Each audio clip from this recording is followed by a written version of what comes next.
شفنا في الفيديو اللي فات ازاي ان احنا ممكن عن طريق البافر اوفر فلو ندرس البرنامج والاماكن المهمة في الميموري ونبتدي نكمبرومايز السيستم بناء على كده.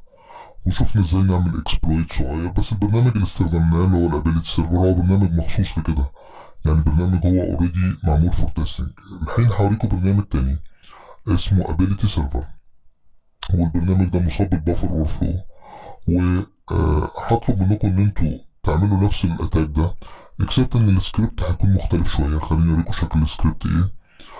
لكن هوريكم ان الاتاك بيشتغل، يعني انت مضطر تفتح الاميونيتي ديباجر وتتابع وتدرس نقط الضعف. ده برنامج بيشغل الكمبيوتر كميل سيرفر او ك HTTP ويب سيرفر، يعني او ك FTP سيرفر. فانت بتشغله وعملت اكونت، انا اليوزر نيم FTP. وبعدين خليني اوريكم السكريبت اللي هنشتغل عليه. ففي عندي سكريبت هنا، خلينا نشوفه. السكريبت ده الاس نانو 1.py. هو نفس السكريبت اكسبت زودنا فيه سطرين.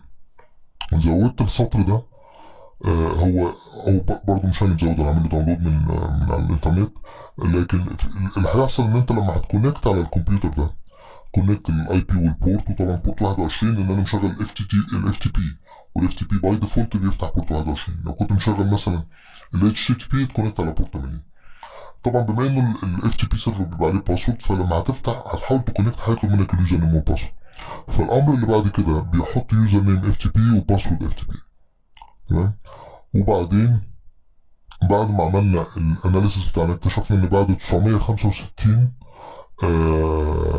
كاركتر اي حاجه بتتكتب في الاي اي بي، يبقى ايه اللي هنكتبه هنا في الاي اي بي؟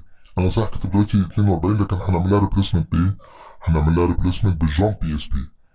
وبعدين 16 كاركتر. وبعدين هو كان الفرق هنا بين الاي اي بي والاي اس بي 16 كاركتر. وبعدين حطينا 16 نال بايت، وحطينا بعد كده بقيه الايه، بقيه سوري، النال بايت لسه ما حطيناش، انما حطينا بقيه الكود. انما البرنامج ده بعد ما درسناه لقيناه بيكراش بعد 2000 مش 5000. فهتلاقي التوتال اللي بعتناه هو ايه؟ 2000 مش 5000 مجموع درجة. طبعا مضطر ان انت تشيل من دي، من حروف الدي دي اللي هو يعتبر الاي اس بي، وتحط البيلود بتاعك، وتظبط الاي اي بي، تحط مكان الجامب اي اس بي، وتظبط النال بايت، وتختار البيلود. انا اوريدي عملت السكريبت، هعمل له تيستنج قدامكم، لكن ده هيبقى التاسك اللي انتوا المفروض تعملوه. بس المرة دي في حاجة في البيلود انا اخترت تيست من عشان اقدر انوع، اخترت بيلود مختلف شوية. اخترت البيلود اللي هو الباين شيل. طبعا الريفرس احسن، لكن احنا محتاجين نجرب عشان نجيب فاميليار. في عندنا الويندوز باين شيل، ولو فتحنا الويندوز باين شيل هنلاقي ان هو كونكت عند الفيكتيم على بورت 4. بيفتح عند الفيكتيم ومش بيكونكت بقى. هو لما تبعت البيلود دي للبرنامج بيفتح بورت عند الفيكتيم 4. ممكن تغيره. وعملتها لها جنريت وخدتها كوبي وبيست وحطيتها في السكريبت ده. طبعا انا بمر معاكم على البروسيس لان عايزكم تعملوا انتوا بنفسكم وتدوني الفيدباك، واذا كان في اي مشكله نحاول مع بعض نشرحها. فادي برضو جبت الجامب بي اس بي، هو نفس الجامب بي اس بي. وادي البفر بتاعي 965، وبعدين الجامب بي اس بي، وبعدين 16 سي، وبعدين 16 نال بايت اللي هم الاكس 90، وبعدين الشيل كود. واللي اتفضل من 2000 نحطهم اي حرف دي اي متفرقش. زي ما قلت لكم ده بيفتح بورت 4. خلينا نتست كده ونشوف. بس قبل ما نتست هروح للكمبيوتر اللي عليه البرنامج المصاب، وهتأكد ان بورت 4 مش مفتوح عشان اتأكد ان الثغرة هتشغل ولا لا. نت ستيت ماينس اي ان، سوري، نت ستيت ماينس اي ان، و نت ستيت ماينس اي ان. ايه مشكلة؟ نت ستيت ماينس اي ان. وهنبص هل بورت 4 مفتوح؟ كان لو بصينا كده مش هنلاقيه من البورتات اللي هي ايه موجودة. فالبورت باي ديفولت مقفول. طيب تعالوا بقى نجرب نبعت الثغرة دي، الاكسبلويت اللي انا عملتها، واشوف ايه اللي هيحصل. فهروح هنا في الكمبيوتر ده وهنبعت الملف اللي اسمه to.py،